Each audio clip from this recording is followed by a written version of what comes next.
বর্তমান সময়ে মানুষ চাঁদে পাড়ি দিয়েছে, কিছু কিছু মহাকাশযান সৌরজগতের সীমানা পেরিয়ে গেছে, এমনকি সমুদ্রের মাঝেও বিশাল সেতু তৈরি করা সম্ভব হয়েছে। অথচ এত আধুনিক প্রযুক্তি থাকা সত্ত্বেও আজও মানুষ আমাজন নদীর উপরে একটা সেতু নির্মাণ করতে পারেনি। এর পেছনে কি কারণ আছে সেটা কি আপনারা জানেন? বন্ধুরা, এই ছবিতে আপনারা যে নদীটা দেখছেন সেটা আমাজন নদী। এই নদীটা আমাজন জঙ্গলের বুক চিরে প্রবাহিত হয়েছে। এই জঙ্গল শুধু যে বিশ্বের সবথেকে বড় জঙ্গল তাই নয়, বরং এটা সবথেকে ভয়ানক এবং রহস্যময় জঙ্গলগুলোর মধ্যে একটা। বলা হয় এই জঙ্গল থেকেই পৃথিবীর মোট অক্সিজেনের প্রায় 20%-এরও বেশি অক্সিজেন সরবরাহ হয়ে থাকে। এই জঙ্গল মানবজাতির জন্য নিঃসন্দেহে একটা আশীর্বাদ। তবে এর মধ্যে দিয়ে প্রবাহিত আমাজন নদীটা কিন্তু কোনো অংশে কম গুরুত্বপূর্ণ নয়। এটা পৃথিবীর সবথেকে বড় নদী হিসেবে পরিচিত এবং ব্যবসা ও শিল্পের দিক থেকে এই নদীটার গুরুত্ব অপরিসীম। এই নদীপথ ব্যবহার করেই প্রতিদিন বিপুল পরিমাণে পণ্য পরিবহন হয়ে থাকে।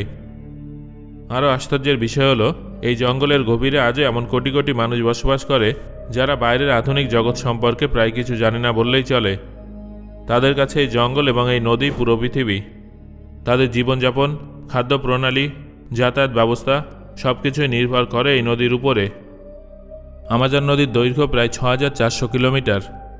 এই নদীর দুই তীরে কয়েক কোটি মানুষ বসবাস করে এবং তাদের জীবন সরাসরি এই নদীর সঙ্গে যুক্ত।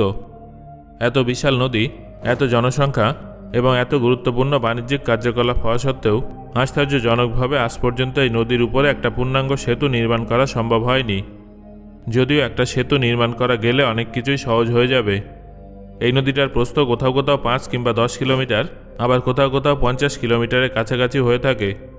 তবে বর্ষাকালে সেটা আরও চওড়া হয়ে যায়, যার ফলে জঙ্গলের একাধিক এলাকা জলের নিচে ডুবে যায়। এছাড়াও এই নদীতে এমন সব প্রাণীর অস্তিত্ব আছে যাদের অনেককে আজও মানুষ সরাসরি দেখেনি। তাহলে কি সেই জন্যই আজ পর্যন্ত এই নদীতে সেতু নির্মাণ করা সম্ভব হয়নি, নাকি এর পেছনে অন্য কোনো কারণ আছে? এই সমস্ত প্রশ্নের উত্তর জানার জন্য ভিডিওটা অবশ্যই শেষ পর্যন্ত দেখুন। তবে সেতু নির্মাণের বিষয়ে আলোচনা করার আগে এই নদীর ভৌগোলিক গঠন এবং নির্মাণ সংক্রান্ত চ্যালেঞ্জগুলো সম্পর্কে জেনে নেওয়াটা অত্যন্ত জরুরি। সেগুলো ভালোভাবে বুঝতে পারলে এই রহস্যের আসল কারণটা আপনাদের কাছে পরিষ্কার হয়ে যাবে। বন্ধুরা, নীল নদীকে পৃথিবীর সবথেকে লম্বা নদী মনে করা হয়, যেটা প্রায় 6650 কিলোমিটার দীর্ঘ। অন্যদিকে আমাজন নদীর দৈর্ঘ্য প্রায় 6400 কিলোমিটার। তবে আপনারা জানলে অবাক হয়ে যাবেন যে নতুন গবেষণা অনুযায়ী আমাজন নদীর প্রকৃত দৈর্ঘ্য প্রায় 7000 কিলোমিটার বলে ধারণা করা হচ্ছে।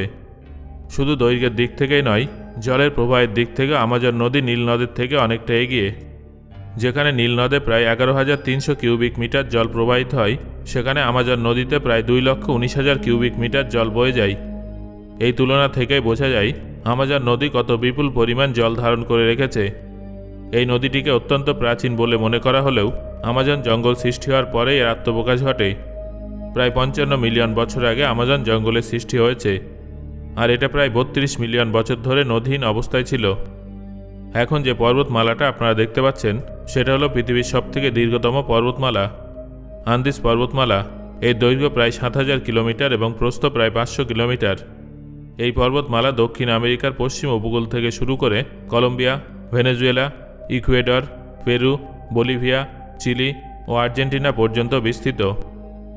এই আন্দিজ পর্বত থেকে প্রায় 23 মিলিয়ন বছর আগে একটা নদীর উৎপত্তি হয়েছিল, যা দ্রুত গতিতে আমাজন জঙ্গলের দিকে প্রবাহিত হতে শুরু করে। আমাজন জঙ্গলের প্রান্তভাগের তুলনায় মাঝের অংশ অপেক্ষাকৃত কম উচ্চতায় অবস্থিত ছিল, ফলে জলের স্বাভাবিক প্রবাহ মাঝ বরাবর এগিয়ে গিয়ে একটা বিশাল নদীর রূপ নেয়, যেটাকে আজ আমরা আমাজন নদী নামে চিনি। নামে একে নদী বলা হলেও বাস্তবে আমাজন নদী একটা বিশাল নদীজাল বা রিভার ড্রেনেজ সিস্টেম। এই নদী থেকে প্রায় 1100টারও বেশি উপনদী প্রবাহিত হয়েছে, যার মধ্যে 15টা উপনদীর দৈর্ঘ্য 1500 কিলোমিটারের থেকেও বেশি। জঙ্গলের মাঝ বরাবর এগিয়ে যাওয়া এই নদী পেরু থেকে শুরু করে মোট 9টা দেশ অতিক্রম করে শেষ পর্যন্ত আটলান্টিক মহাসাগরে গিয়ে পড়েছে। যেখানে আমাজন জঙ্গল পৃথিবীর মোট অক্সিজেনের প্রায় 20% সরবরাহ করে বলে মনে করা হয়, সেখানে এই নদী একাই পৃথিবীর মোট মিষ্টি জলের প্রবাহের প্রায় 20% বহন করে। বন্ধুরা, এটাই হলো আমাজন নদীর বিশালতা এবং ইতিহাসের এক অনন্য দিক। এবার আসল প্রসঙ্গে আসা যাক। আপনারা ভিডিওতে দেখেছেন এই নদীটা 9টা দেশের মধ্যে দিয়ে প্রবাহিত হয়েছে এবং এর তীরে কোটি কোটি মানুষ বসবাস করে। তাদের যাতায়াতের প্রধান মাধ্যম হিসেবে আজও নৌকা ব্যবহার করা হয়। কিন্তু তা আজ পর্যন্ত এই নদীর উপরে একটা পূর্ণাঙ্গ সেতু নির্মাণ করা সম্ভব হয়নি। এর মানে কিন্তু এই নয় যে আধুনিক সেতু নির্মাণ প্রযুক্তি যথেষ্ট উন্নত নয়। প্রকৃত কারণটা লুকিয়ে আছে এই নদীর স্বভাবের মধ্যেই। আমাজন নদীর দৈর্ঘ্য এবং প্রস্থ স্থির নয়, সময়ের সঙ্গে সঙ্গে এর আকার এবং গতিপথ ক্রমশ বদলাতে থাকে। সাধারণভাবে কোনো নদীতে সেতু নির্মাণ করলে সেতুর পিলার দুই প্রান্তের স্থলভাগ পর্যন্ত তৈরি করা হয়, কিন্তু আমাজন নদীর ক্ষেত্রে সবথেকে বড় প্রশ্ন হলো এর প্রান্তটাই বা কোথায়। কারণ এই নদীর প্রান্ত বারবার স্থান পরিবর্তন করে। ধরুন কোনো একটা স্থানে সেতু তৈরি করা হলো, তাহলে বর্ষাকালে নদী আরও চওড়া হয়ে গেলে সেই সেতুই নদীর বিস্তৃত অংশের মধ্যে ঢুকে পড়বে। এই অনিশ্চিত ভৌগোলিক চরিত্রই আমাজন নদীর উপর সেতু নির্মাণকে আজও প্রায় অসম্ভব করে রেখেছে। সেতু নির্মাণ না করার পেছনে আরেকটা বড় কারণ হলো এই অঞ্চলে প্রায় প্রতিদিনই ভূমিকম্প ঘটে থাকে, যা সেতু নির্মাণের ক্ষেত্রে একটা গুরুতর ঝুঁকি তৈরি করে। যদিও এক্ষেত্রে ভূমিকম্প সবথেকে বড় সমস্যা নয়, আসল বিপদ দেখা দেয় তখনই যখন ভূমিকম্পের ফলে এখানকার মাটি ব্যাপকভাবে ধসে যায়। এই অঞ্চলের মাটি অত্যন্ত নরম ও কাদাযুক্ত হওয়ায় ভারী পিলার দীর্ঘদিন স্টেবলভাবে দাঁড় করিয়ে রাখা অত্যন্ত কঠিন হয়ে পড়ে। এর সঙ্গে যুক্ত হয় আর্থিক চ্যালেঞ্জ। এত সব প্রাকৃতিক ও ভৌগোলিক বাধা অতিক্রম করেও যদি এখানে সেতু নির্মাণ করা হয়, তাও বিপুল পরিমাণ অর্থ খরচ হবে। সেই ব্যয় বহন করা পৃথিবীর যে কোনো দেশের পক্ষে অত্যন্ত কঠিন হবে। চতুর্থ এবং সবথেকে গুরুত্বপূর্ণ কারণটা হলো এই নদীতে সেতু নির্মাণ আসলে অপরিহার্য নয়। প্রকৃতির কিছু বিষয় যদি প্রকৃতির হাতেই ছেড়ে দেওয়া যায়, তাহলে সেটাই মঙ্গলজনক প্রমাণিত হয়। বর্তমানে এই অঞ্চলে মানুষ সীমিত পরিসরে নৌকার মাধ্যমে যাতায়াত করে, কিন্তু সেতু তৈরি হলে মানুষের চলাচল হঠাৎ করেই অনেকটা বেড়ে যাবে, যা নতুন সমস্যার জন্ম দেবে।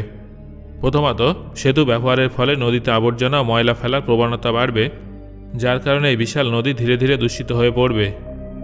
দ্বিতীয়ত, জঙ্গলের ভেতরে বসবাসকারী মানুষেরা তাদের সবচেয়ে মূল্যবান সম্পদ পরিষ্কার জলের উৎস হারাতে পারে, কারণ এই অঞ্চলে তাদের অনেকেরই ঘরবাড়ি, আধুনিক চিকিৎসালয় বা বিকল্প জলের ব্যবস্থা কিছুই নেই। সব দিক থেকে বিবেচনা করলে বোঝা যায় আমাজন নদীর উপরে সেতু না থাকার পেছনে শুধু প্রযুক্তিগত নয়, বরং পরিবেশগত ও মানবিক কারণও গভীরভাবে জড়িয়ে আছে। শুধু এইটুকুই নয়, সেতু নির্মাণ হয়ে গেলে জঙ্গলের ভেতরে অবৈধভাবে আরও গাছ কাটা দ্রুত বেড়ে যাবে। কয়েক বছরের মধ্যে নেতিবাচক প্রভাব সবার চোখে পড়বে। 2011 সালে আমাজনের একটা উপনদী রিও নিগ্রোর উপরে প্রায় 11,800 ফুট দীর্ঘ একটা সেতু তৈরি করা হয়েছিল। সেই সেতুটা ব্রাজিলের মানাউস শহর থেকে ইরান্ডোবা পর্যন্ত বিস্তৃত ছিল, কিন্তু সেই সেতুটা চালু হওয়ার পরেই সেই অঞ্চলে জঙ্গলের ভিতরে অবৈধভাবে গাছ কাটার ঘটনা উল্লেখযোগ্যভাবে বেড়ে যায়।